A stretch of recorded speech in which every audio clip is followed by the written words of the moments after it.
Hey guys, it's Sam and this is Top 5 Wednesday. If you are new to Top 5 Wednesday, I will leave a link to the Goodreads group down below for topics and such. This week's topic is our favorite male-male romances, so this does not just include cis gay men, it also includes pansexual men, bi men, trans men, everything under that umbrella, just two dudes loving each other. I decided that the theme for February for Top 5 Wednesday was a lot of romance heavy stuff, because usually I don't do that, but this month I was like, you know what? We're gonna embrace the love. It goes against my nature to be all ooey gooey, but we're gonna do it. So that's what basically all of the themes for this month are.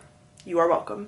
So the first couple is not technically canon, but I had to include it because they're one of my favorites, and that is Storm Pilot or Finn and Poe from the new Star Wars trilogy.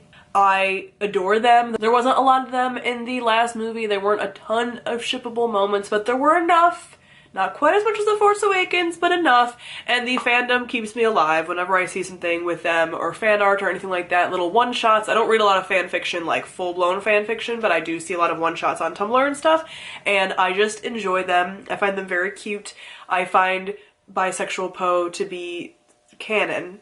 It's real. Oscar Isaac has said that he plays this relationship as romantic, and that is how I see it as well. Number 4 is Aristotle and Dante from Aristotle and Dante Discover the Secrets of the Universe by Benjamin Elias Sands. That is such a mouthful whenever I have to say it. This is probably going to be on a lot of lists. This is a very well-known couple within especially the YA realm, but what I love about them is that they were friends that turned into lovers, that they both just took some time to actually figure out that this is how they felt, one more than the other, and that they had very supportive families, and that it wasn't a huge tragedy. It was angsty in a lot of ways because they were still kind of like figuring everything out, but they weren't super tragic or anything, and I just really liked them because they just made me feel very happy. Number 3 is Enon and Alabaster from the 5th season by N.K. Jemisin. They are actually a part of a polyamorous relationship involving a woman, Sinite, but their relationship is one that I really love as well. They're kind of part of the triangle, and I just love their love for one another and their care. Like, that whole relationship, I love how they all care for one another,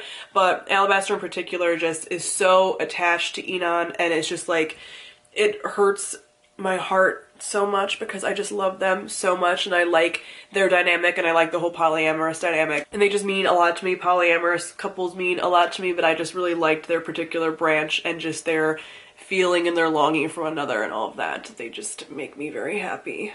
Number 2 is one I forgot about until right before I hit the record button, and that is Asher and Jeanclaude from the Anita Blake Vampire Hunter series. So it's been a long time since I've read this series. As I've talked about before, this is one of my favorite series of all time. For the longest time, I reread it multiple times, and then the series never ended. I think they're up to book like 27 or something now. Something too much. And I stopped back at like book 17 or 19 or something, and even that was like too far into it. But I remember loving them so much. These are two characters, they're vampires, and they have a history with one another, and Jeanclaude is with the main character in this series, but she's also with a bunch of people. She kind of has like a harem of men, so. But anyway, Asher comes into the picture, and they also kind of form like a polyamorous type thing going on. The whole, everything in here is very poly. My brain is going down everything as I'm talking about it, because this was very impromptu talking about this, and I'm just like, there's so much, what is happening?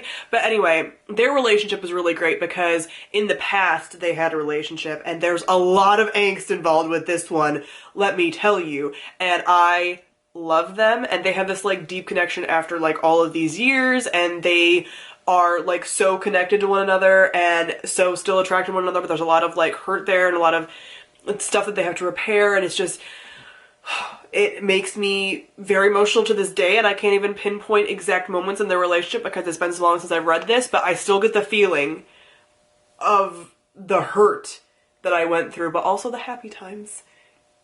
Very good.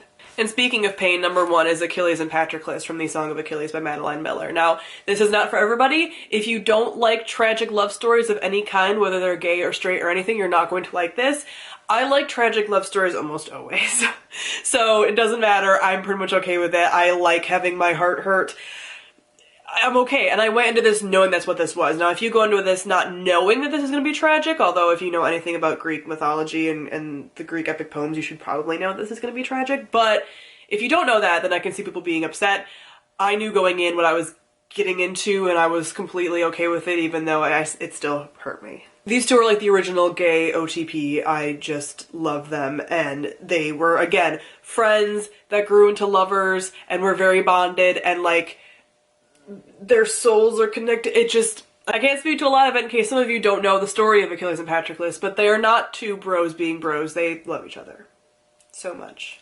And it hurts me. So that is it for some of my favorite male relationships. Comment below, let me know some of yours. We also have the ladies coming up next week if you are interested in all of that. Again, it's Love Month.